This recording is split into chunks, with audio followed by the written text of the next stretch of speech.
So, Austin, why don't you just talk a little bit about how you put this book together? Like kind of what your process was writing it, maybe a little bit about the kind of approach that you wanted to take with the book, because it is obviously like very true to the story of De La Soul, to the history.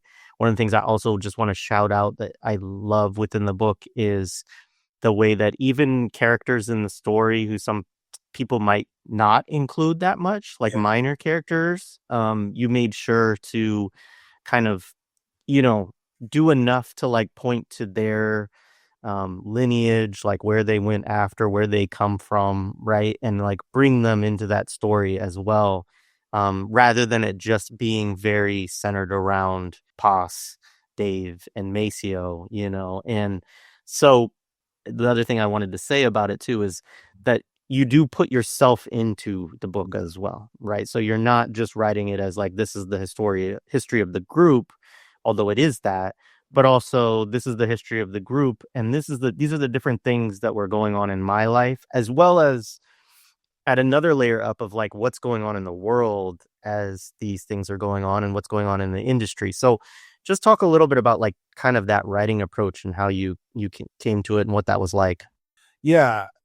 I mean, when I've sort of thought about, how I was going to put this book together, but then also as I began to sort of um, think about or sort of reflect on how I put it together, there was a point where I was like, actually, this book, a lot of what I had sort of learned about hip hop, was already just sort of inside of me, right? Sort of like, I mean, and I think this would be the case for you or Hanif, right? I mean, where, we grew up listening to like we just threw ourselves into rap music and into hip hop culture.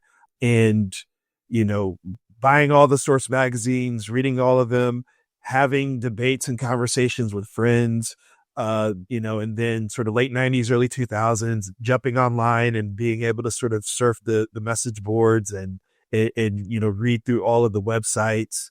And then over time being able to sort of give lectures and teach about the history of hip hop. It was like I had accumulated, almost 2 decades of, knowledge and understanding of hip hop culture generally.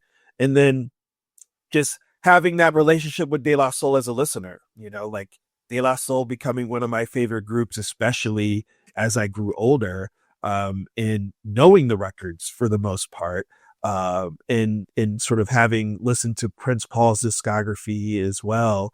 And, so I was able to sort of, I already had, developed a sort of reservoir of understanding. And then the question really just became, okay, how do I present this information in the most logical way? Right. And I think what I settled upon was, well, if I were to create a documentary about De La Soul, you know, what do we have to talk about?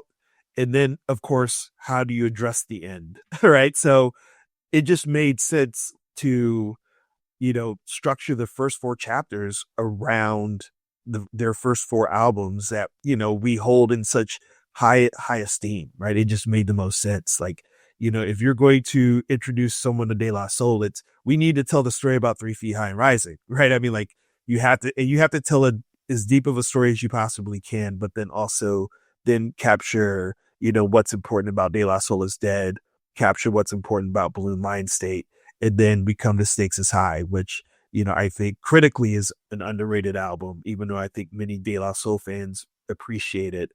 And then it was, okay, we have the post Stakes is High career of De La Soul, and they're sort of, thinking about, more existential, sort of, issues, especially that are related to their lives.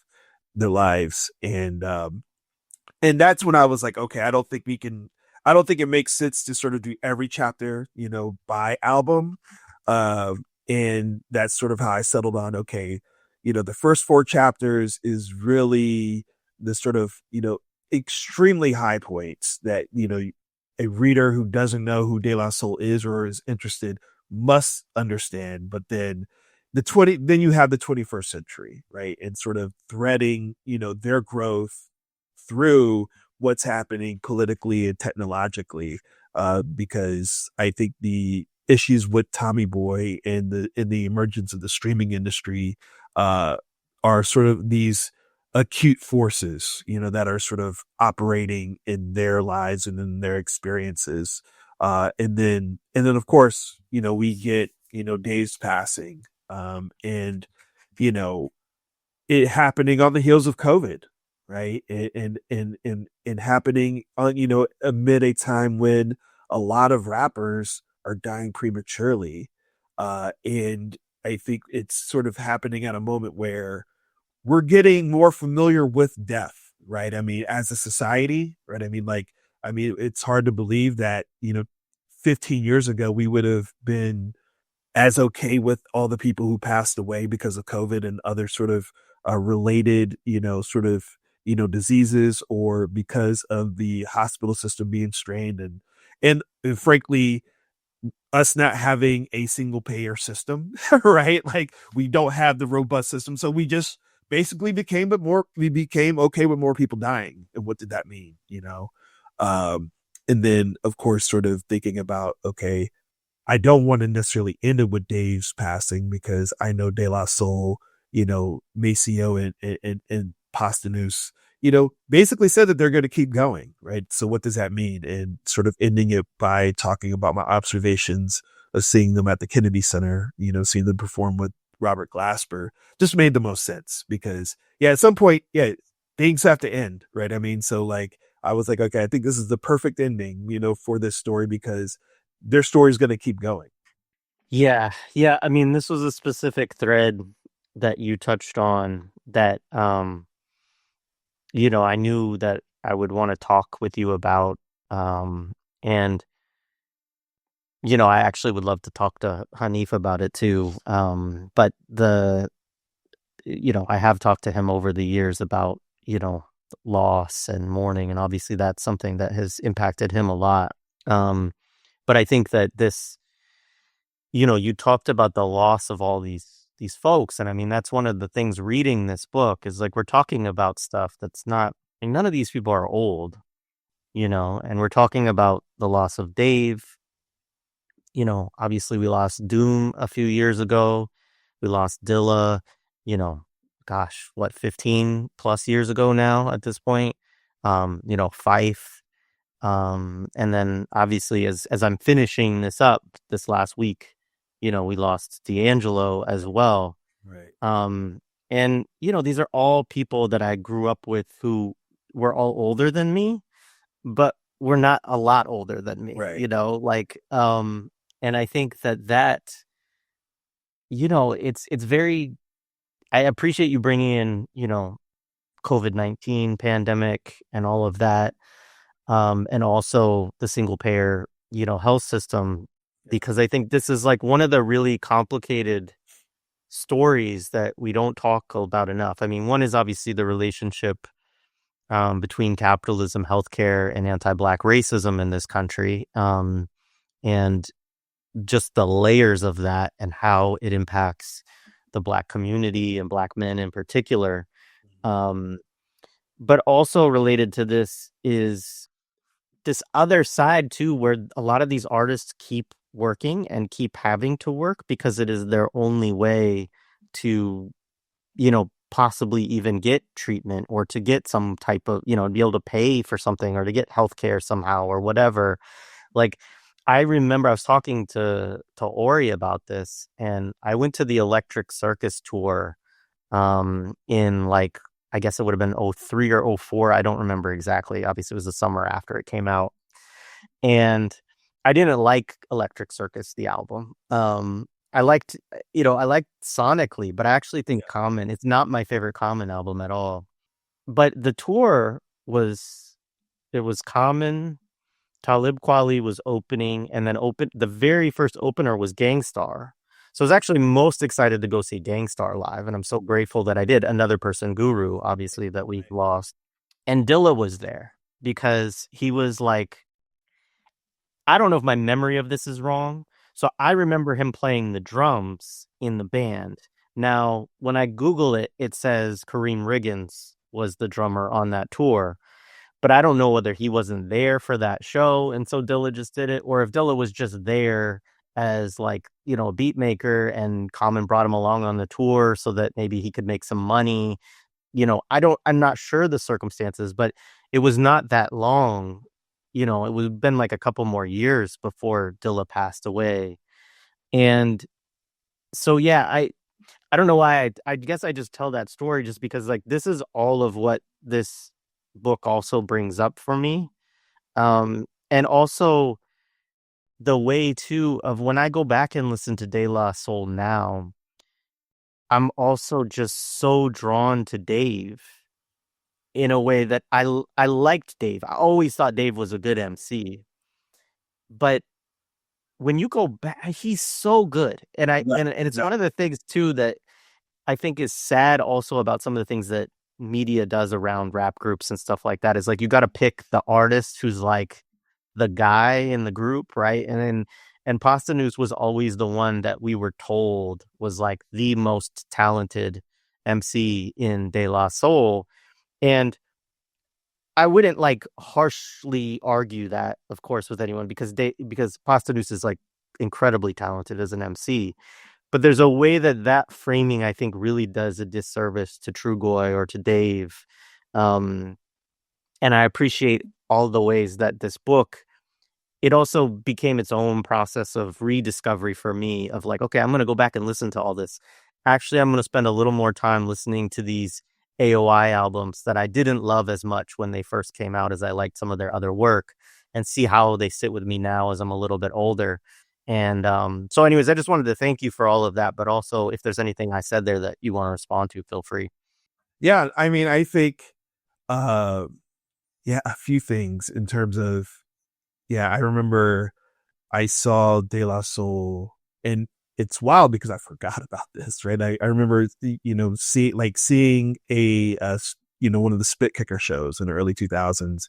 And yeah, it was De La Soul, Talib Kweli, Pharaoh Monch, I think was there, Biz Markie, and I can't remember if Gangstar was there. If they weren't there, they're at another show I went to, and it was just like I remember just sort of seeing their routine, and it's like, yeah, Dave had one side of the stage and side of the room, and Pasta News having the other, and it was an amazing show. It was just like, and it was sort of like I hadn't really thought about how good they would be live, and I mean, so yeah, it is, when I was going back to sort of think about the book and sort of and write, it was just like, yeah, like these folks are, consummate professionals, at what they do, and they're really good at what they do. And yeah, we've been, lucky, to have be able to sort of grow up with them. And the thing that sort of comes with growing up is just the sort of realization that nothing great lasts forever, and our lives don't last forever. And, yeah, these people are, sort of departing, and, it makes us sort of, or at least makes me sort of think more about my own mortality, right? And what that means. And I think, Dave was addressing that on Trying People, more than 20 years ago, in a way that as a 20-year-old, I just wasn't going to be thinking about it like that. Like I was, it was like, wow, this is a moving verse. But you go back to it and you listen, and I listen to it now, and it's like, oh, I totally understand, Dave's, desires to like want to be able to grow up and want to be able to like lead a happy life, and, just very basic stuff. But it's profound because we weren't hearing rappers talk like that. We weren't hearing rappers rapping about that at all. It was, as we know, right, a lot of it is, overcoming struggles, or how much money are we making, what kind of cars are we driving, the get rich or die trying ethic, right? I mean, like, that's what we were inundated with. So like Dave on Trying People, coming out and sort of just being incredibly vulnerable, in a way that, we're just not accustomed to in rap, especially then, was very meaningful. And I think we sort of began to see that, or we saw that a lot more on the end and the Anonymous Nobody. and sort of Dave wrestling with, his health issues and sort of, yeah, like what is it going to mean? Like what does loss mean? What does it mean for me when I lose someone? What is it going to mean when I'm not here? And it's a incredibly brave thing to sort of be able to do in this genre, as a black man living in America. But then also in terms of like his lyrical prowess, I mean, like potholes in my lawn, change and speak, it's so easy, right? I mean, like a stellar song, on Stakes is High. He is a little underrated in ways that, Five Dog is a little underrated, Big Boy is a little underrated. And it's like, no, like Dave was as complex of a MC in terms of his lyrical ability as anyone, and he could have led his own group or been a, incredible solo artist. But he worked incredibly well with Posthumous and Maceo. So yeah, you're right in terms of, you know, it sucks that I think it's probably taken his passing, for us to sort of really, really appreciate what he was doing, in a way that, not to say that we weren't before, but in a sort of more, um, focused way, and sort of going back and like let me sort of hear what he was actually saying and how he was rapping.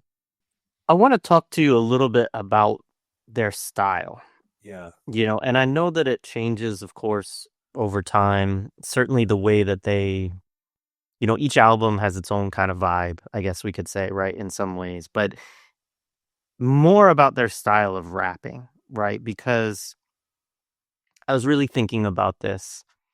And you do some great work of talking about, some of their influences, right? Like we don't want to do the thing where it's like they show up in 1989 and they're doing something totally unique and left field that nobody else is doing, because there are threads that go into them. And then obviously there's a ton of threads that come out of them. Right. But, I was thinking about it because there are there are there are periods in which rap, um, cadences and deliveries and formats kind of get very consistent in certain ways across groups of artists. I feel like we're in a period like that now, although there are people who are unique within the genre for sure. Not unique, but have their own flavor. Um, but, with them, I mean, I do hear Chuck D, right? I do hear, because part of what I'm talking about, just for audience members who may be less familiar, is the way that they'll use things like internal rhyme, or the way that they will, um, just the accents that they put on their deliveries, their flows, their cadences. It's not Rakim. Like it's not multisyllabic kind of Right. rhyming of, to a rhythm. It's also not just simple, like I'm necessarily going to rhyme at the end of each bar with what I said, in the bar before, Right. or a flow where, people create a certain kind of pattern, even with like their vocal delivery, and they're gonna match that throughout the verse, even as they might change some of the rhymes that they're doing, or the words that they're rhyming, right? So what I hear in them, right, is one of the things you point to is the influence of ultramagnetic MCs, which I think is like really important. Cool Keith, um, and then I hear Chuck D. I also they precede Guru, although Gangstar's first album is like 1990, maybe? Yeah. Like, Yeah. Yeah. so like they're coming out in a similar moment there. Guru has a little bit of some similarities there as well, I think. So in it, when you were thinking about that and thinking about their style and their approach, maybe like what stood out to you, or what did you see in terms of influence, and um yeah, just your thoughts on that.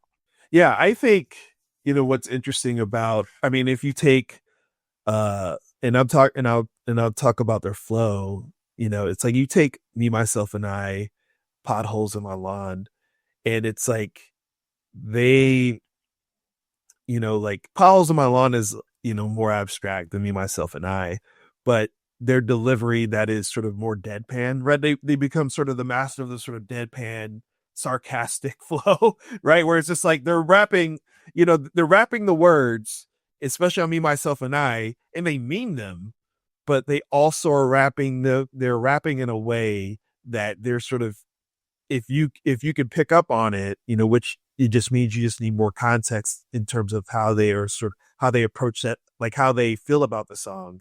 Uh, you're just like, oh wow, they're just, it's not quite spoken word, but they were sort of among the first to sort of really be able to locate a pocket and a beat and just write it, while also being sarcastic, while also sort of, you know, uh, you know, speaking in some cases plainly, which I think is sort of what happens on Me, Myself, and I. But then, yeah, you get to, songs like, Daisy Age, uh, like I said, Potholes in My Lawn. And then, of course, like songs like Ego Trippin', where, in some ways you don't even know what they're saying, right? Because they also created their own language, like if like they really, could have, also released a dictionary, with, 3 Feet High and Rising, that would have helped us understand their first three albums, right? Because, words that they just coined, like swing a locate, which means to change,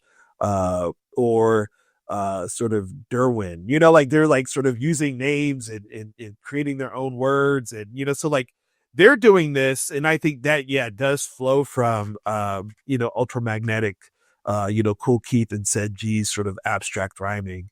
But then, Plug Tuning, when, was a sort of throwback in terms of, going back to like groups like Treacherous Three, and Funky 4+1, and sort of having a routine, that was sort of what, hip hop, or rap music, was like for, much of the, late 1970s and early 1980s. So, and they still do stuff like that with like, a single that they put out, I think like 10, 15 years ago, The Return of the DST, which is an amazing song. And yeah, it's, them again, sort of doing a throwback, to the early rap groups. But then I think with Stakes is High, you know, yeah, you get Dave, who becomes more well-rounded, right? I mean, so on the one hand, it feels like they're being more straightforward, but I think they're just more well-rounded, where like It's So Easy is so melodic, and a lot of the ways that Dave sort of approached, rhyming and using his voice as an instrument, you know, that was something we hadn't heard on the first three albums. And then Pasta News, I mean, I think the first verse of Stakes is High, you're just like, oh my, like, it sounds like he could have been rapping over a RZA beat, right? I mean, like, that's sort of what he was, that's what it sounded like. He was like another member of Wu-Tang in the ways in which, his lyrics were incredibly sharp, right? I mean, so yeah, I think, what is, sort of interesting about their style is that, one, it was very inventive, and also they them sort of taking, in some ways, taking a sort of Rakim approach in terms of getting into a pocket, which is something that you hear very much with contemporary artists, whether it is, sort of Open Mike Eagle, Quelle Chris, the rappers from Griselda, right? I mean, like Alchemist, I think sort of Alchemist sounds more like De La Soul in 1989, right? In some ways, and you really wouldn't make that connection. So yeah, it's interesting how, they sort of moved from the sort of abstract rhyming, to a sort of, more lyrically but also melodically sharp sort of, form of delivery, but while at the same time sort of pioneering, the ways in which a lot of rappers approach lyricism and sort of writing a beat now. Yeah, appreciated. I also was thinking about the about Magic Number off of their first Yeah. album, and that, could be like a Cold Crush, Yeah. kind of throwback to like the, singing basically the whole song, to some extent. I mean, they have their verses too, but there's a lot of, you know. So there's a couple other places I want to go. But why don't we talk a little bit about what you see? Like I had this question of, does De La Soul have a politics, Yeah. right? And I'm a little bit ambivalent about that question, because of also like what does that mean to people, and how do people think about what politics is. And but I think that there are certain, you know there's always ethical considerations for them in terms of how they're approaching making music and the messaging that they're conveying. And sometimes, as you talk about throughout the book, like, it's not that that is without missteps or without moments where we're like, yeah, I don't actually politically agree with what you're conveying in this. But, like, it's still an attempt, I think, to have a conversation and to present different, ethical or political ideas for consideration of the audience that are often counter to maybe like what you would find on other records at the time or even within the mainstream at the time. Um, and I think with that too, there's like sort of another embedded question, right? Which is sort of like both of us have our own political groundings and things like that. And it's sort of like what attracts us as listeners to certain songs and albums of theirs, as politicized or political people, because I think that that's maybe closer to what I'd be interested in getting at in the question, rather than trying to say, oh well, this is what Poss and Dave and Mace believed about this and that, and this is their politics, because I think it shifts a little bit over time, and it's not clear that it's some of it is like a little bit of subtext or a little bit of critique and ethic without necessarily giving you like this is what you should do or should believe or whatever. Right. Right. No, I mean, I think that's a great question. And as you said, something that I was sort of trying to, grasp at in the book, very much. Because no, I think if you look at 3 Feet High and Rising, it does have a few, a couple of, socially conscious, as we might say, tracks, Say No Go and Ghetto Thing, right? That sort of are direct descendants from, Grandmaster Flash and the Furious Five's The Message. And if we take a song like Say No Go, which is a anti drug song, right? I mean, it is sort of a critique of, you know, those who are, selling crack cocaine and other drugs. And also it's a critique of those who might be addicted to it. But the sort of ways in which that they frame it, and we could bring Public Enemy into this conversation with the Night of the Living Bassheads, the way that they frame drug abuse or drug addiction and sort of the drug selling, right? It is through the lens of respectability politics, right?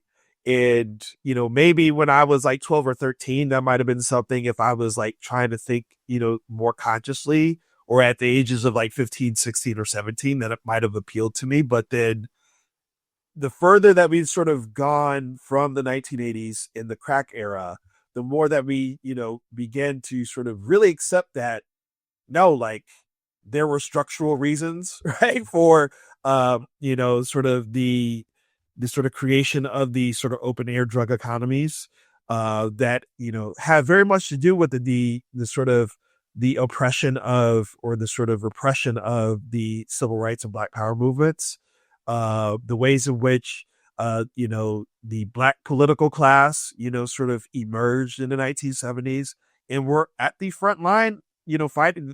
They were saying that they were fighting the front lines of the drug war. Charles Rangel, right? I mean, like, you have, members of the Congressional Black Caucus that were supportive, of these draconian, federal policies that help sort of grow mass incarceration. So, on the one hand, like, there is a sort of, De La Soul is articulating a politics that maybe at the time some might have seen as sort of, just for lack of a better term, liberal, but over time we're like, Yeah, that was pretty archaic, right? I mean, it was pretty archaic. Them along with Chuck D, who I think, yeah, I love Public Enemy, but a lot of their politics is respectability politics, right? And we see sort of how that has been, roundly critiqued, in social movements and in some art, in the last, 15 years with, this with the emergence of the movement for Black Lives, right? I mean, so for me, I think, artists like Public Enemy and De La Soul became sort of conduits in the sense of they made me pay attention more to some social problems. But as I grew older and began to sort of, develop a more structural, framework or and critique of capitalism, of, sort of my own lived experience, in sort of understanding that, yeah, like I knew people who, got caught up in the system, due to sort of selling drugs, and sort of listening to my mom being like, yeah, maybe if more people had jobs, they wouldn't be turning to this, right? And sort of hearing my mom sort of having or articulating a more compassionate, sort of understanding of what was happening, so like doing all that and sort of reading more about, histories of mass incarceration. I think that's sort of how I, and I'm sure you might be similar, sort of come out on the other end of having a more sort of robust critique, of, not just what happened in the 1980s, but how De La Soul responded and Public Enemy responded, and sort of hoping that, folks, more of us have sort of learned from this moment, so I think, that is, the sort of one piece. And then the other piece sort of comes back to, yeah, I think your discussion of ethics and how I was talking about how, you know, this group believing that there should be more, artists should have more creative control. Artists should be more skeptical of, the record labels, and more critical of the structure of the music industry in terms of, whether it is, having to always have a particular hit, in this hit sort of, sounding like other hits like y'all were talking about earlier. But then also, as we come into the streaming era, yeah, what does it mean to have control, over the music as an artist? And then sort of subsequently, even as consumers, as we've experienced, earlier this week with the Amazon outage, right? And it's like, yeah, we didn't have access to like stuff that we need to work, but then also you might not have access to, the movies and the music that you might love, and but you pay for it. We're basically renting it out. This is sort of, the streaming economy is a rentier economy, right? I mean, you don't actually own it, so what does that mean? And what does it mean for artists to have ownership, but then also us to be able to, invest in physical copies of art, and how that's better for the artists and ourselves. Yeah, appreciate it. I mean, that's such an interesting aspect of this story, and I think that the like part of what I wanted to ask you related to that was sort of is, like a stakes is high, like sort of a proto anti-capitalist album to some degree, Yeah. right? Like, because it to me, yes, like it's like it's a really searing critique, uh, both of specific representations of Black people, but also like who's promoting these ideas, and also the role of Black artists in like going along with this essentially, and them saying, hey, there's another way here, right? And um the stakes for this are quite high, right? um and I think that's something for me within their work, but also the work, obviously, of a lot of their peers and people that they influence, I think, very much. And, especially if we go into like the raucous era and stuff like that, where, if you talk about a Mostaf or a Talib Kweli or whatever, you get these kind of, again, I wouldn't, it's hard to call it full on anti-capitalist, because I think for a lot of these people, they're actually not anti-capitalists totally. It's just that, but they do though have a industry critique, and they do have an understanding of what the industry is doing and a desire to do something different. And those two things like sort of create this friction where, they become quite critical and quite openly critical. And in some ways that becomes a lane for artists within rap for a while, to be there.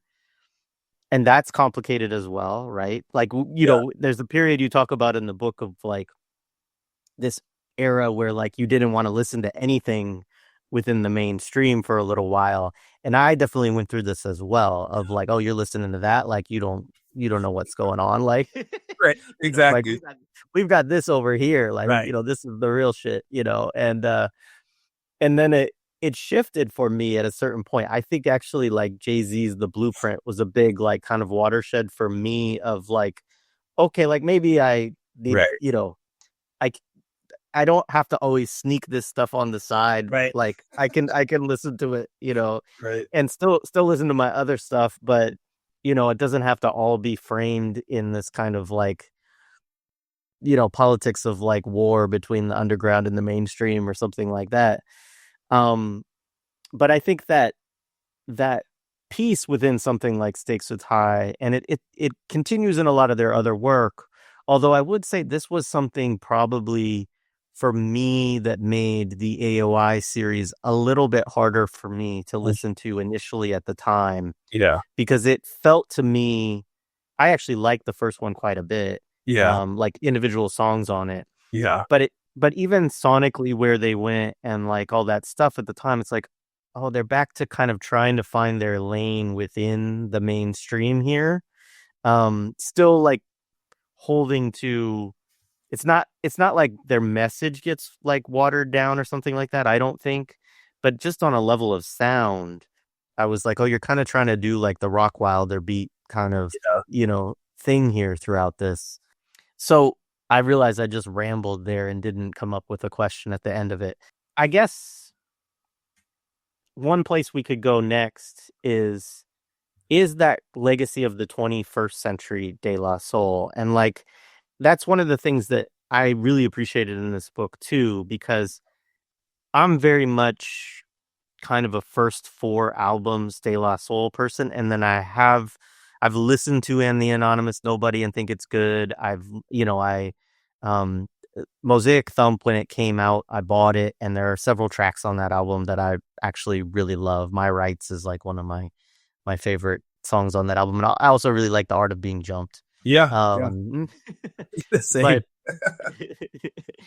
but but um there is this kind of shift, and Stakes is High is kind of a transitional album for Yeah. them, because Yeah. obviously it's the first album away from Prince Paul, but then they do kind of go somewhere else after that as well. So Right. what was it like for you to kind of, go back and kind of reckon with and think about this 21st century legacy of De La Soul? Yeah. I do want to start with, talking a little bit, or sort of like responding to your thoughts about Stakes Aside, because I do think, you're right. It is it's a watershed moment for hip hop, especially for those of us who did decide, who were like, okay, we're gonna let's listen to all the Roots albums, right? I mean, like Philadelphia Half Life, another album that we talk about 1996, we just totally forgot that came out, right?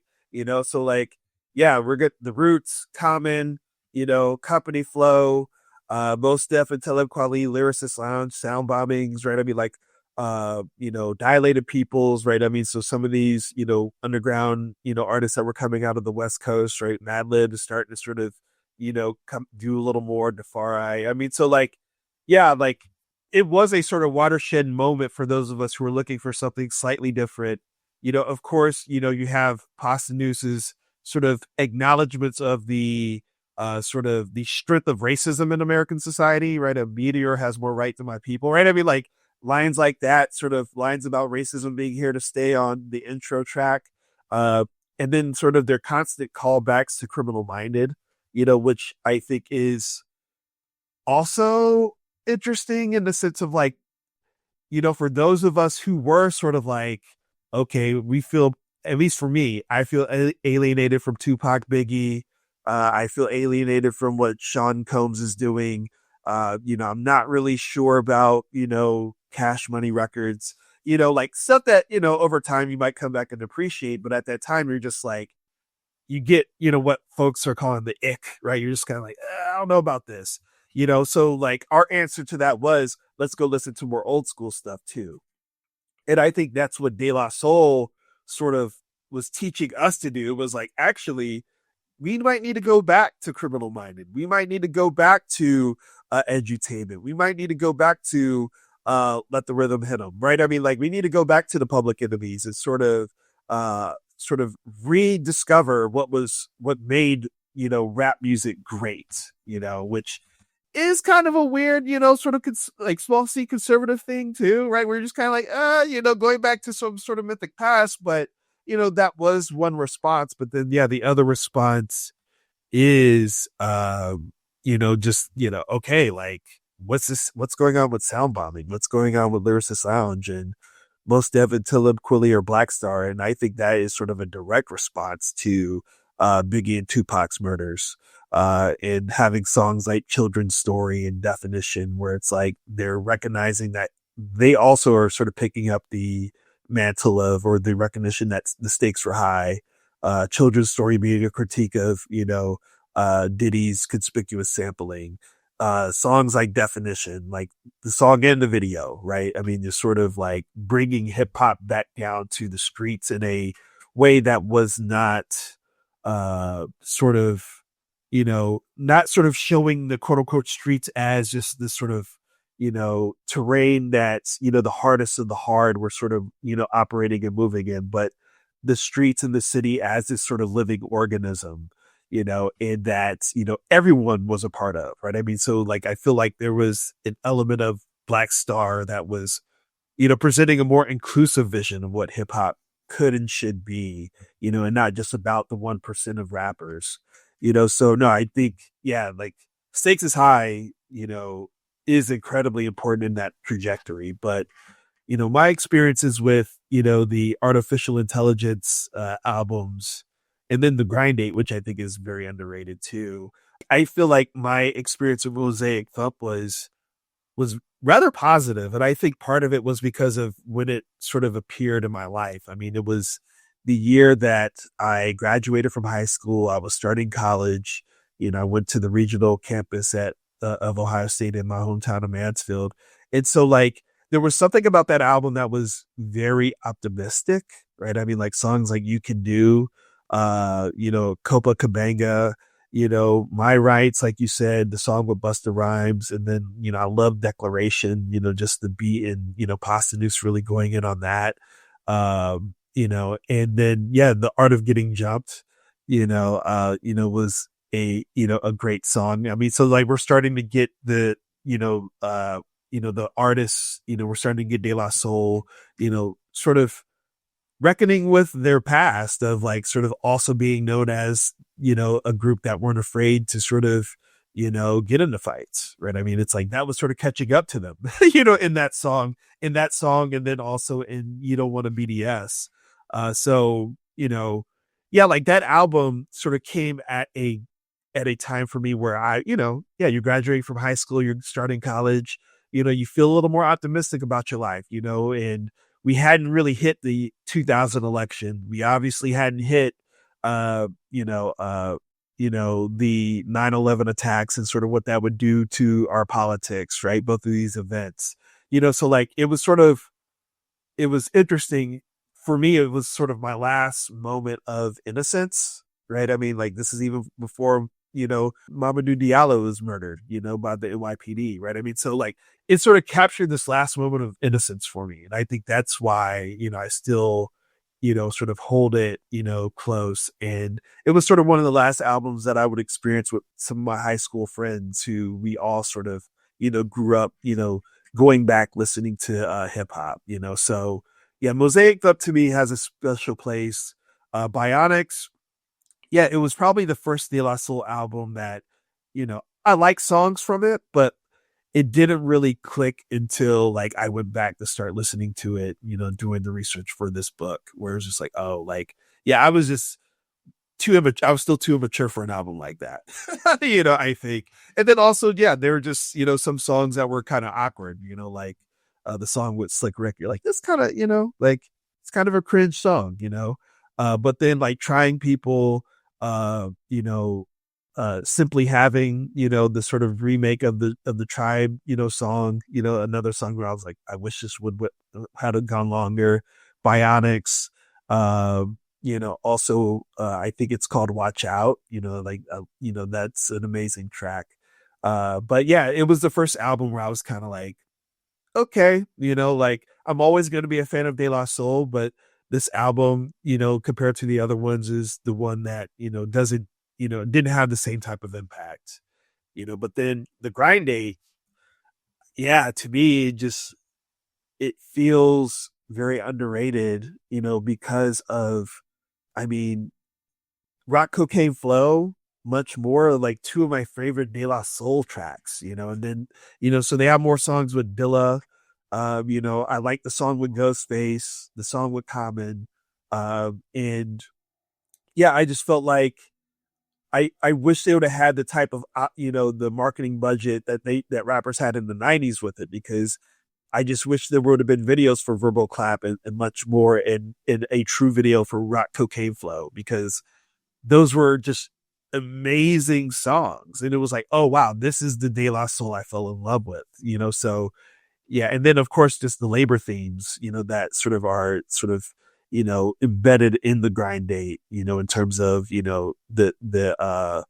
the liner notes, having their sort of work calendar and sort of them sort of speaking, sort of using metaphors about farming and other forms of work to sort of describe, how they are working artists and they're not part of the, Jay-Z, 50 Cent, Eminem, Nelly 1% that was sort of on top in the mid 2000s, so yeah, it was, for me, that album was a return to some sort of form, but then also, yeah, it just had amazing songs on it. Yeah, absolutely.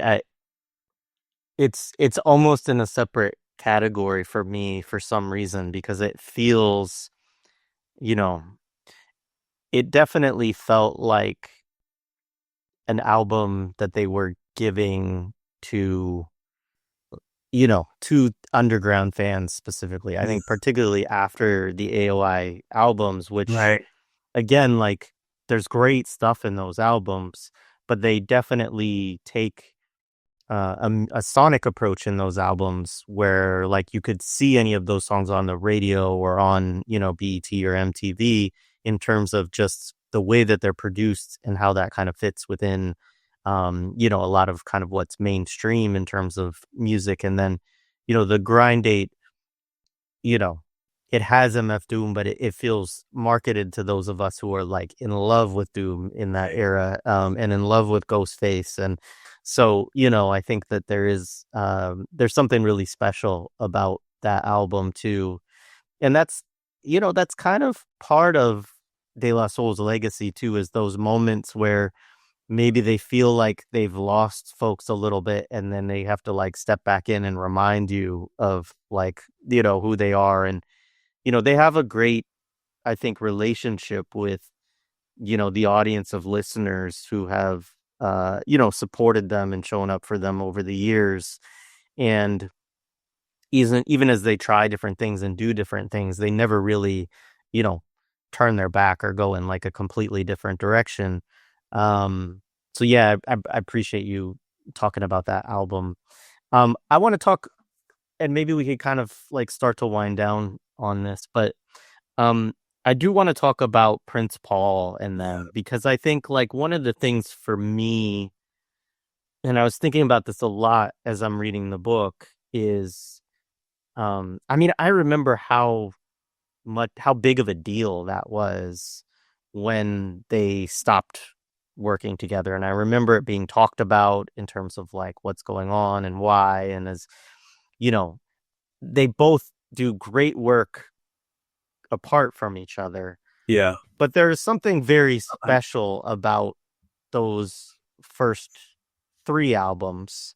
Um, and, it was interesting as you were talking earlier about Me, Myself, and I, right? And the kind of like deadpan and I'm thinking to myself, like, part of the way that they can get away with that in that song is because there's so much happening, Right. like, sonically in the record that, like, them going very monotone and deadpan, like, you almost don't notice it because it's just sort of like another instrument within this, Right. like, big array of sound. And it fits very well. Like you said, they're in the pocket, and it fits very well with the song, even though, yeah, I mean, it's funny when they perform it, and the times when they did, like, "I Hate This Song" is Yeah. the Yeah. chorus and all of that. Um, but,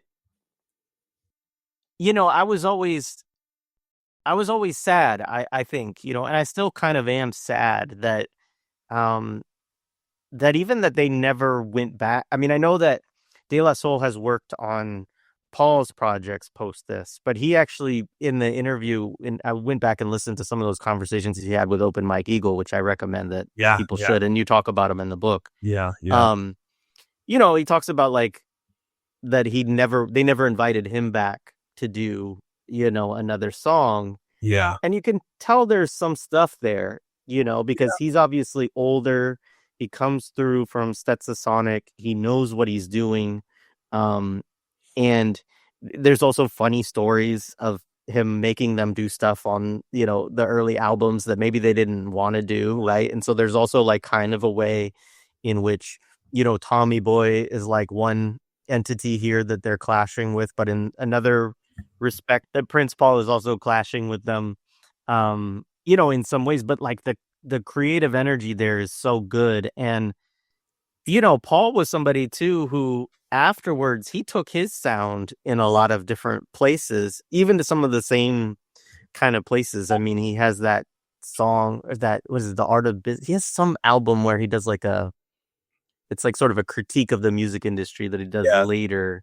Yeah. I think it's like Um, politics, business or something. yeah, exactly. And obviously, I mean, I love A Prince Among Thieves. It's like one of my favorite albums. And I was thinking about this the other day. I was like, well, like, how amazing would that have been if it had been a whole De La Soul album with all of those beats?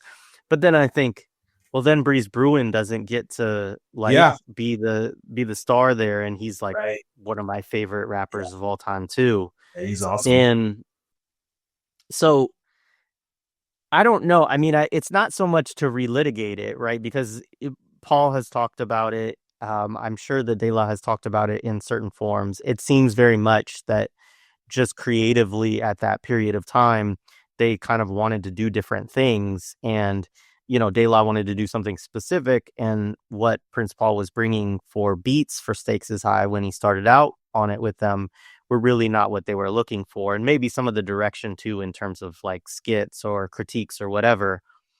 Paul talks about this funny thing of him basically always being an 18-year-old, which there's a part of me that I, like, deeply relate to. And that's probably one of the things I love about Paul, because there's a part of me that, as somebody in their mid 40s, feel like I'm still a teenager. But on the flip side of it, there's also a part of me that very much relates to the kind of progression that De Wow. La Soul goes through, and the, like, okay, we're older now, we're going to do this differently. We have something else to say about what's going on right now. Right. So I don't know if you want to talk about the magic of their relationship together, or the split, or any of that, but how do you reconcile or think about Prince Paul relation to them? Because the last thing I want to say is that in some respects, I wish it wasn't just like Prince Paul was a producer. Like, Prince Paul felt to me like a member of De La Soul Yeah. on those first three albums. And I think that's part of the part that makes it difficult for me to fully live with the split, is it does feel like a group breaking up in some respects, Yeah. even though obviously De La Soul goes on. Yeah. I mean, no, all four of them are on the cover of Blue Mind State, right? I mean, and I think that is obviously, the group, or at least the principles of the group, Pas, Maceo, and Dave sort of, saying, yeah, he's one of us, but then that's the only, like, the first four albums, right? I mean, like, the group is on two of them, and yeah, it's 3 Feet High and Rising. It's only the three principal members. And then you get Blue Mind State, which ends up being the last album that they collaborate on fully, where um, yeah, like Prince Paul is actually on the cover. So it seems like, you know, there was more than just an affinity in just like Paul being a mentor, but like him being part of the group. But it also felt very short, right? And I think, yeah, like 3 Feet High and Rising and De La Soul is Dead, I think these two albums is sort of where we see, the apex of their relationship, right? I mean, in terms of both of these albums, very sprawling, but also at the same time, they don't feel that way. The wackiness of the skits and the unpredictability of the skits. I mean, like you listen to De La Soul is Dead for the first time and you're just like, oh, wow, this is sort of, one skit is like kind of like a horror skit. Another skit is, house. Another skit is rock. Like, like, what's going on here? Right. And it's like, yeah, like that just feels very much like, Prince Paul's fingerprints. And then obviously, the Take It Off skit, on, 3 Feet, De La Orgy, right? These skits where you're just like, especially the latter, you're just like, I don't know if I can play this aloud, but and you can sort of, that that's Prince Paul, right? I mean, like he has these sort of signatures. And yeah, I just think that, I mean, what's interesting about, I think those two albums, but especially De La Soul is Dead is like, I don't think Gravediggers 6 Feet Deep is, as cool as it is without, De La Soul is Dead. I mean, I feel like those two albums in some ways are companions because Gravediggers, you know, is sort of Prince Paul sort of like trying something on his own and like him and RZA being like, how about we bring, together the sort of these forgotten members of these groups that were, some were on Tommy Boy, some weren't. And like in the skits and the songs on that album are like, I mean, obviously psychedelic, like 3 Feet High and Rising, but very dark and also very wacky. I mean, Diary of a Madman, you're just like, what is happening?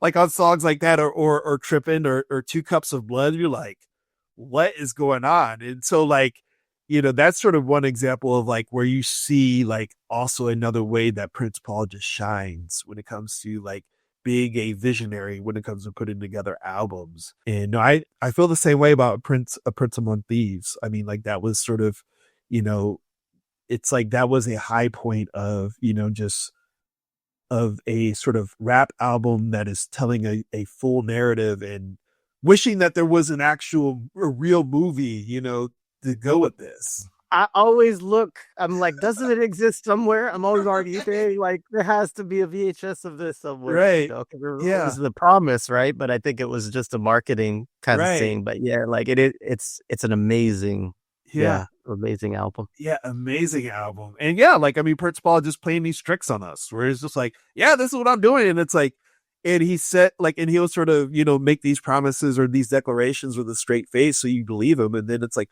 oh, this was a joke, like I mean, he's like the master of this, So yeah, I think when Stakes is High came around, I think I basically noticed it through looking at the liner notes and sort of seeing the three of them and not seeing Prince Paul, and also in the seriousness of the music. And when I was going through and doing my research, no, I think on one of the late documentaries that De La Soul produced, Pasta says that they wanted that album to be their What's Going On, and it was just like, we like Prince Paul's, vision just did not, fit with, sort of trying to make a direct comment on what was happening in rap in American society for them.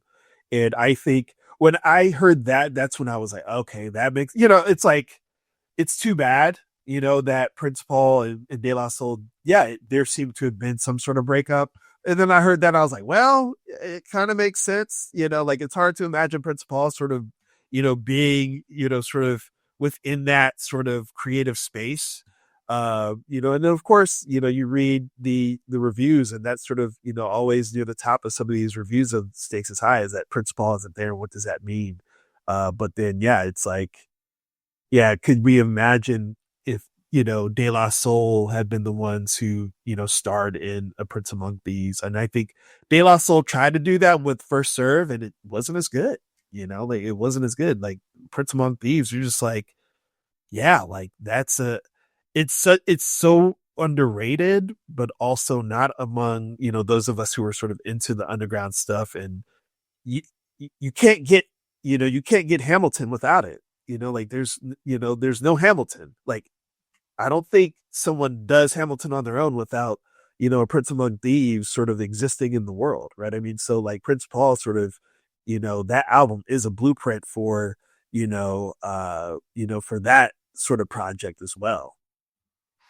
I can see people in the chat when we put this out, like blaming Prince Paul for Hamilton now. So Or just saying like, like, damn it, like, why couldn't we have gotten something, that was a little less problematic, which Hamilton is problematic. I've always, like it was a thing when I was at Michigan when it was super popular and it's one of those things where you have friends and they're like coming to you because they know that you're into rap and they're like, have you listened to Hamilton? And I'm like, oh boy, I don't know if I need to. That's basically, and then sort of like, yeah, you go into all the history and you're just like, yeah, I don't know about this, y'all. Y'all could have it, like, I mean, I'm not going to stop you, but, yeah, not really gonna, I don't think I'm into this. yeah, no, for sure. So Austin, as we kind of wind down, um, I mean, is there anything else that you want to say about, this book and, you know, I mean, you also went through a lot kind of as you're writing it, and one of the things that you talk about through the book is just stuff that's going on within your own life Yeah. as you're, relating to the different albums and things like that. And that was very moving to read all of that. And I think that's one of the things I did really appreciate about the book too, because, you contextualizing the album on these multiple levels of like, what's going on in the world, what's going on in the US, like what's going on in like rap music and the messaging that's coming out at the time. What are kind of the label politics, and then what's De La Soul, doing, and then like what am I as a listener, Yeah. going through as I'm encountering this music. And I mean, that stuff is really important. Like, I think that when I go back to going back to the catalog and some of it, I was sort of like, yeah, like, so this album resonated with me here because that's when I encountered it. It wasn't when it came out, but this is what I was going through then. And then this album didn't resonate with me at this period because this was what I was going through at that time. And it wasn't really connected to what they were doing on that album. But now that I'm a little older, I go back and I'm like, oh, okay, like I really appreciate and get what they're talking about here. Um, and so, yeah, maybe a little bit about that journey for Yeah. you and pieces of that, you want to share. Yeah. I mean, I think on the one hand, it just made sense to sort of, insert myself into the story, you know, on the one hand, on a just practical standpoint, in the sense of, yeah, when, artists create, when they create, they're establishing a relationship with others who might be, examining, a piece of art or listening or watching, so like they're inviting us into their world, but also the thing about art is they don't always get to control how it's interpreted, right? It's sort of and we all are sort of living in a particular context, right? I mean, so I think there's that basic piece. The other practical piece was, well, who am I? Like, I mean, it's like you said earlier. We had our conversation about the Dodge Revolutionary Union movement. Those who might sort of be familiar with me when social media was sort of more of a thing. I mean, I commented more about politics. I have a background, some of a background in campus and community organizing. Um, I'm a trained historian, right? I mean, so like there's going to be people who are going to be like, who is this guy? on, and I fully accept that. And that's a fair question to ask. And that's one of the questions I want to answer is like, sort of like, what is my relationship to De La Soul, and how did that evolve over time? And I think just, yeah, like, being willing to sort of talk about, the role that my parents played, right, in my own sort of journey as a, listener, and and someone who appreciates music generally, but then also when I would decide to finally start, when I would decide that I was a fan of rap music and a fan of De La Soul, and no, they sort of established, that foundation, and then of course, contributed to that foundation by sort of, talking about their own views on politics. And, just me, yeah, like never forgetting, like, the days when, my parents talking about Jesse Jackson, or my parents, sort of, fist pumping when Nelson Mandela was finally released from prison. Right. I mean, like, I will never forget those moments. And these were moments that I didn't know I was gonna, sort of do any sort of activist work when I was that age, or become a historian, or a teacher. So yeah, why did these moments stick out for me? But then also, yeah, like as you're sort of growing up, we encounter the the tough parts of life, as we all grow up. I mean, like, whether it was, my, mother, suffering a stroke in 2003, and sort of what that meant in terms of, the first sort of moment of like, wow, like what does mortality mean? And then of course, a few years later, Dilla passes away. Right. I mean, it's like, and you're just like, and it's not because he was murdered. Right. I mean, I think, which is like another, sort of important point where it's like, yeah, Tupac, Biggie, Freaky Tah, Big L, these folks were shot, and it's not something, I didn't grow up around that. So like, while I might have had feelings about it and was sad about it, it just, that seemed more remote. But then when it's something that is, your body, just something in your body just gives out, that's something we can all relate to. And at some point we might experience, or we might, sort of, have a loved one experiencing it, So, no, I felt like it was very important to sort of, be, as honest and vulnerable, as I could, because on the one hand, you know, that's what De La Soul taught me to do, but then on the other hand, yeah, like I just don't think it's hard. Like, as you were saying, we can't separate the music and the art that we love from the totality of our lives. And, we experience everything. Right. And when bad things in our lives do happen, a lot of times we turn to music, a lot of times we turn to music.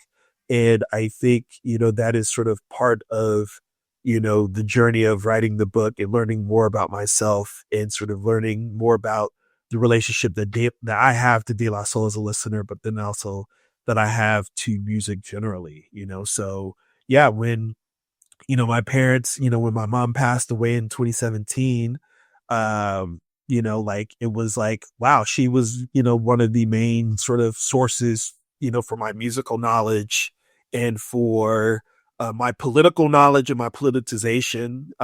And, just for me, developing such, a love for rap music, even if she wasn't, necessarily a fan. And it's just like, yeah, like my listening habits changed, right? I mean, like I couldn't listen to a lot of music with words. Like I could only listen to like instrumentals. Like, I mean, I think that's when I started to get into more of, I was always into Dilla's instrumental stuff and Madlib's instrumental stuff, but I leaned into it more. I leaned into more of Damu the Fudge Monk stuff. Like anything that, going back to DJ Shadow's first album, right? I mean, like I leaned into all of that stuff because I had so much going on in my head that I could not really discern lyrics for a while, and then of course, with my dad's passing, a few years later, it's at the height of COVID, and it's just a lot of people are passing away generally.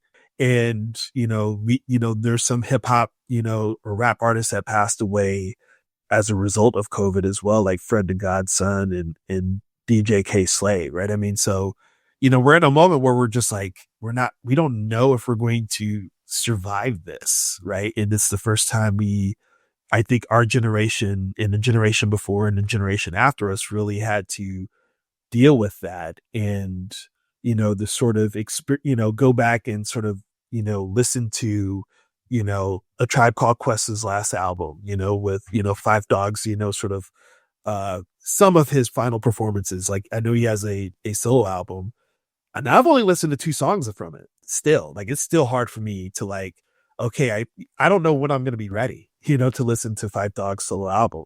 And mostly because of, just that time period of experiencing loss and sort of living in a society that is experiencing loss, so yeah, I just felt like, I think part of our relationship to art is sort of understanding the context in which we sort of encounter it, and sort of the moments when we turn to it.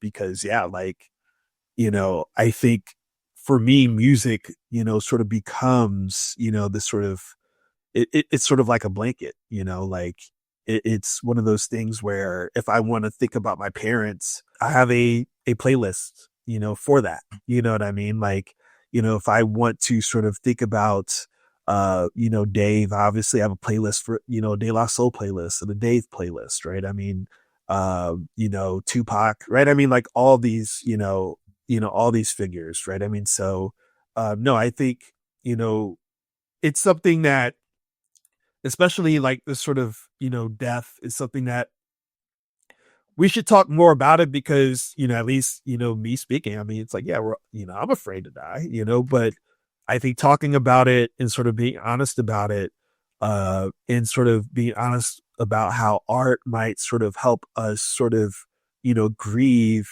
might sort of help other people too, who might be sort of going through, struggles, or sort of going through, or having to deal with, sort of a loved one passing away, or a loved one sort of, receiving an unfortunate diagnosis that might be terminal, so yeah, like, it would have been a betrayal of my own, experience to not, bring those up, or bring up the time I was hospitalized in the 2000s and stuff like that, because music is what got me through all of it. And it's what, continues to get me through all of it.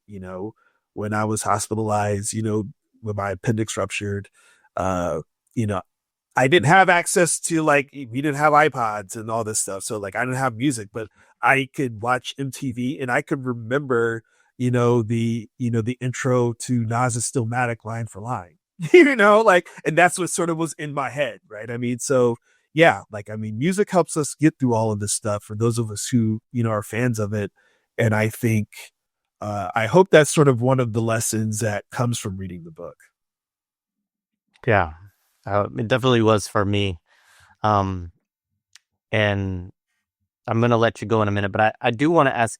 You made me remember one more question that, Yeah. Yeah, of course. which is like, I think you talk about teaching this Yeah.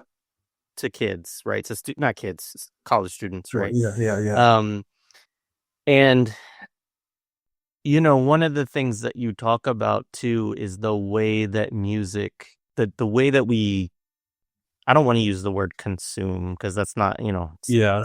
the connotation of it. Although probably that's part of what it is, right? Right. Um, but the way that we experience music, or the way that we, the relationship we have to music, and how that has changed and been, modulated or mediated, I guess would be the Yeah. better term, by different formats. And particularly, there is this whole contentious era where De La Soul's music is not on streaming services. And you talk about that because, in part, you're trying to teach this music to your Right. students, and they can't access it through those services, and that makes that more complicated.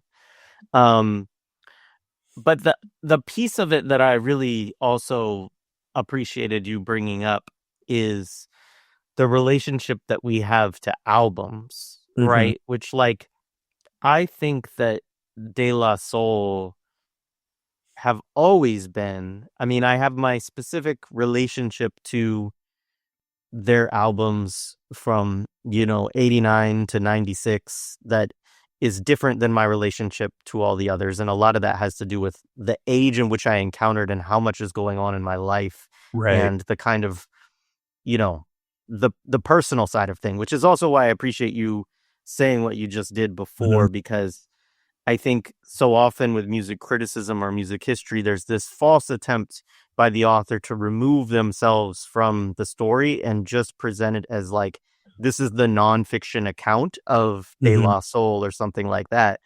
And it's like, we're always implicated in what we are writing or talking Right. about. Like, our relationship to it is what's going to dictate what we have to say about it ultimately. Right. Um, but the album form, I think, it is something that I think, how do I say this without sounding like the old man shaking his fist at the cloud, right? Like, that's the Yeah. question, right? But I do think that a lot of young folks, right? They're not engaging with a full album. And even myself, I'll put myself Mhm. back Yeah. into it, right? Of saying like newer music that comes out, I will often kind of like skip through and listen to a few seconds in here and a few seconds in there and see like, okay, is that song going to catch me? And Right. so the ways that I'm engaging are different than they were when I was young, where yeah, I might get to a place after I've listened to an album a few times where I'm like, okay, these are the 4 songs that I love on this album, and when I put it in my CD player, I'm gonna skip through to those 4 songs and, like, I might move over a lot of the rest. But other times I wouldn't because I'm playing a video game or I'm doing something else, and so I just put that thing on and play it, like, front to back. Right. And especially for those De La Soul albums, they were definitely designed to be listened to that way. Like they were telling a story or there's an arc to them that's very intentional. The skits fit in different places. It's designed to be a whole, front to back experience. And so say a little bit about that within your relationship to their work and writing this book and thinking about that kind of evolution. Yeah. No, I mean, it's a great question and sort of great context for it because yeah, like when I started teaching, like I taught hip hop history for the first time when I was at Auburn University, and and even the second time, well, the first time I taught it here, yeah, like I designed a lot of the sort of listening around playlists because it just makes sense, and that's sort of where most people are, right? But then, this time I've assigned more albums because, yeah, I'm asking students to sort of consider context in which some of the songs that they might be familiar with were sort of arranged and, you know, getting students to understand that artists are always trying to tell stories. And you could tell a story in a song or you could tell a story in a three song EP, but but a lot of the most important pieces of music and rap in the 1980s, especially like from 1985 on and into the 1990s, were in the album form, right? And I think 1980, from between 1987 and 1990, you sort of see the rap, like the album form and rap just take leaps, and yeah, like 3 Feet High and Rising, De La Soul is Dead are 2 albums that are, they're concept albums that are telling a story. You may not understand the whole story, but they are telling a story. I think Blue Mind State is also telling a story, same with Stakes is High. But, I think their first 2 albums, especially with the amount of skits that on the one hand, if you wanted to skip them, you could, but it's hard to skip them, because they feel such an intricate part of the album, right? Of the whole piece.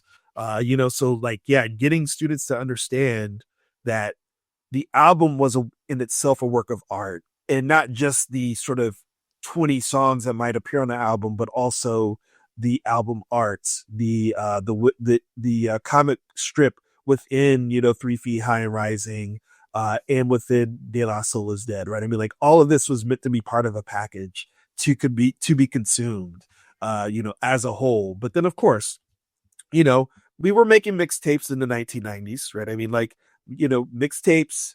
And then of course, late 90s, early 2000s, like, oh, we can make mix CDs. And that just became a thing, right? Where it's just like, I still have hundreds of mix CDs, from back in the day. And, I mean, so like that, that was sort of the first moment in my life where my relationship, the technology changed my relationship to music and sort of vice versa, in the sense of like, when I was able to start making mix CDs, and it was like, I still listen to albums, but my listening kind of changed to, I like this album, but what's going to go on my next mix CD, right? Then of course we get the invention of the iPod, and I talk about this in the book too, where it's just like, this is 2001, a month after 9/11, and sort of this push, for, Americans to continue to participate in capitalism because, the George W. Bush administration, not only interpreted the 9/11 attacks as a military sort of event, but also a potentially existential event for capitalism, right? So we get the invention of we get that announcement about the iPod, and Steve Jobs making his declaration that, well, this is the sort of marketplace where it's going to be hard to find people who aren't engaged in it. So basically we're going to try to take this over. Right. And that's what sort of starts us between that and Napster, right? These sort of LimeWire, right? These sort of peer-to-peer sharing platforms. That's what starts to get us, moving towards this music economy that is more based on singles and eventually based on playlists, and now we got Spotify, who that is, has always been trying to find ways to monetize their platform and their playlist. And it sort of means that they are sort of trying to force artists and listeners to sort of change their relationship to art, which, like, no, Liz Pelly's Moon Machine, like her book about this is incredible. And sort of, reading it, sort of made me sort of rethink, the ways in which I've engaged, in the streaming economy, because yeah, like the, the techno capitalists are trying to get us away from what makes, the album a piece of art, right? Like that's sort of been the goal, because, we want you to sort of stream, which will explain, why many of us, we'll sort of listen to all these albums for the first time, and we only listen to the first few seconds to sort of see if it catches us. And we might have done that in the 1990s, but the meaning of that is different. In the 1990s, you're buying the album, or you might be at Sam Goody and you might be able to sort of, sample the album. So like you might only listen to the first few seconds, but you're trying to make a decision as to whether or not you're going to spend the 13 or $14 so then you can keep the album. Whereas with Spotify and all these other streamers, the model is we want you to at least listen to 30 seconds to a minute, because then that's how we're going to sort of calculate what goes on playlists, what we're going to de-emphasize on the web page or on the streaming platform on your phone. And we're going to sort of use that in order to basically continue to discipline artists into making the music that is more hospitable to our platform, and not more about whether or not it's a piece of art. Now, of course, there are musicians that are rebelling against this and resisting this and have been resisting this, but that's sort of been the general trend. And I think, getting students to sort of think about, you know, rap music as a album art form, is important in sort of, resisting this. And also, yeah, like if you're going to listen to the Beatles' Sergeant Pepper's album, you need to listen to 3 Feet High and Rising. You need to listen to De La Soul is Dead as well, because these are also high, in the context of music and popular music, pretty high and complex art. So no, anytime I can sort of push back against, I subscribe to Tidal and Apple Music, but like I still have, I mean, as you see, right? I mean, like I still have my CD collection and been building on it. and I've been sort of building on, sort of my physical media collection more in the last few years, precisely because of this, right? I mean, because, you know, if we're able to afford to do so, those of us who can should continue to invest, in, the physical media and in the album as an art form, even if other people may not be able to do so because they can't afford it. Yeah. Yeah, absolutely. I mean, and there's also the financial relationship for artists too, which like Yeah. you talk about in the book, which of course, Spotify and Tidal, the artists are getting fractions of a penny for, Right. these listens and things like that. And it's not to say that artists get a great deal on a lot of albums that they produce, but it certainly it's different, right? And there's, you know, it has made it more difficult for artists to make art and to make that, financially sustainable for themselves. And it already was quite difficult. I mean, that's again part of the story of De La Soul to some extent. It was something I really experienced when I moved to New York for 5 years, Yeah. and I would see rappers in New York, and I'd be like, oh, there's a huge difference between this person in the video and in their actual material reality in the streets of the city, Right. and I think that's part of the commentary also that, I always appreciate within De La Soul is just the like, let's be really honest about what this Right. is and how, how it's going. Right. And how exploited it. Absolutely. Austin, thank you so much. Thank you for the Yeah. book. Thank you for this conversation. Really appreciate it. Yeah, no, I appreciate it as well. This was very fun. And yeah, anytime y'all want to talk about music, I'm always down. Oh man, well that's a great invitation because I'd love to do Yeah. it more often. Yeah. It's a night. If anything else, it can take my mind off of some of the horrible things going on in the world. So, Very fair. Very um, fair. Same. yeah, um, well, yeah, appreciate it, Austin. All right, so thanks again. Yeah, of course. Thank you.